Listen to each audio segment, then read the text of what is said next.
जगन्नाथ मंदिर में एक लॉग बुक यानी रिकॉर्ड मेंटेन होता है। उसका नाम है मादड़ा पांजी।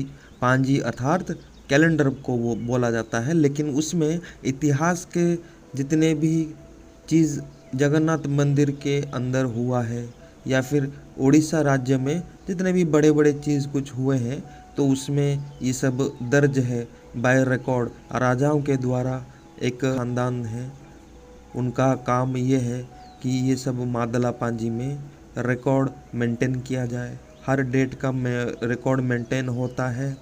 किस दिन जगन्नाथ जी का कौन सा पूजा करना है, क्या क्या नियम पालन हुए हैं, सब लिखा जाता है इस मादला पांजी में।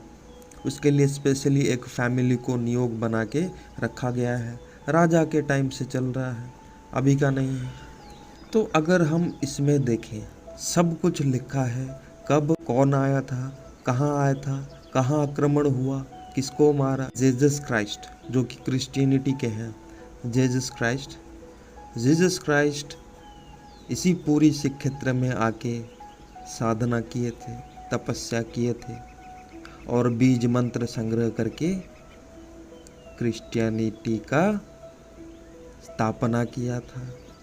अगर हम प्रॉफेट मोहम्मद पे नज़र डालें जो कि इस्लाम के रचयिता हैं, तो वही प्रॉफेट मोहम्मद इसी जगन्नाथ मंदिर में आके साधना करके इस्लाम का स्थापना किया था।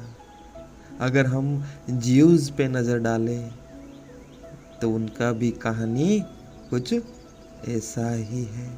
सिख गुरु जितने भी आए सब लोग जगन्नाथ जी के परम भक्त थे।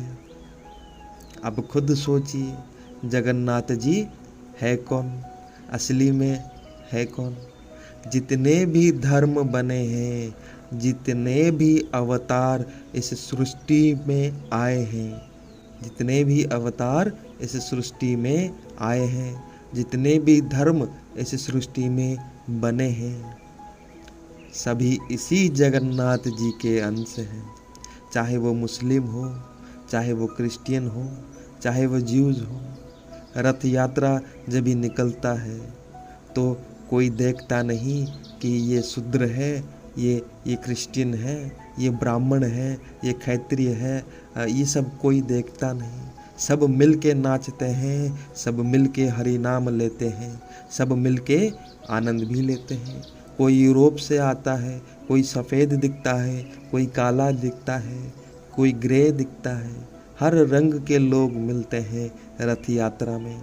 ऐसा क्यों? ऐसा कौन सा चीज़ है कि पूरे विश्व से करोड़ों करोड़ों लोग पागलों की तरह एक रथ के आगे नाचते गाते रहते हैं हर साल? इसमें, इस जगन्नाथ जी में ऐसा क्या चीज़ है?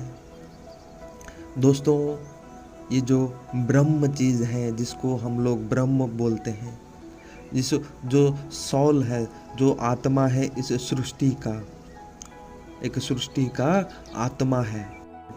एक एटम में एक न्यूक्लियस होता है, सेंटर। वैसे ही ये ब्रह्म है इस सृष्टि का सेंटर। इसी ब्रह्म से सब कुछ निकलता है, इसी ब्रह्म में समा जाता है। ये ब्रह्म है कहाँ?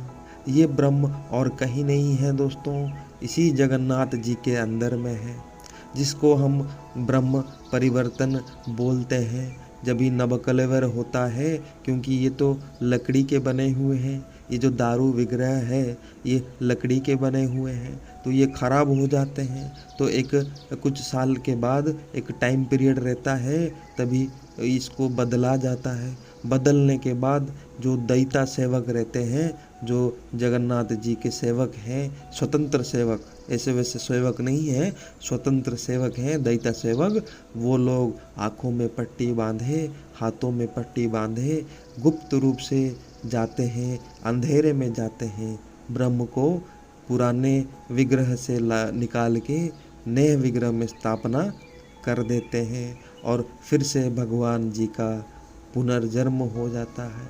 तो इससे हमें एक चीज़ सीखना चाहिए कि जीवन मृत्यु खाली कहानी है, कर्म ही सब कुछ है।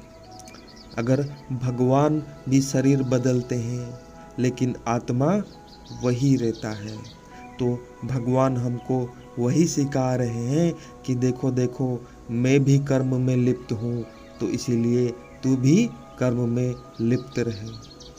उसी को भक्त कहते हैं दोस्तों, उसी को भक्त कहते हैं। आशा करता हूँ मेरी वीडियोज़ आपको पसंद आती हैं। लाइक, शेयर, कमेंट, सब्सक्राइब ज़रूर कीजिए। जय जगन्नाथ, जय पंचसखा।